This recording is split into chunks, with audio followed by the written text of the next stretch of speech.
আসসালামু আলাইকুম, কেমন আছেন প্রিয় বন্ধুরা? আজকে আমি একা পিঠা বানাইলাম।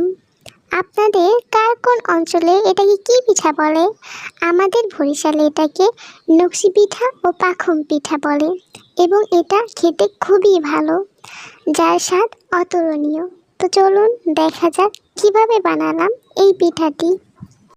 প্রথমে এখানে আমি চালের গুঁড়োটাকে হালকা টেলে নিয়েছি, তারপর গরম পানি দিয়ে ভালোভাবে মেখে ডোটা করে নিয়েছি।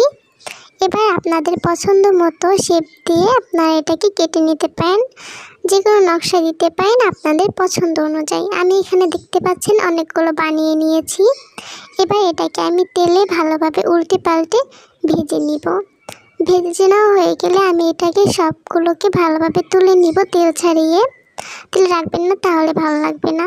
তারপরে আমরা মিঠার শিরা করে নিব, আপনারা চাইলে চিনির শিরা করতে পারেন।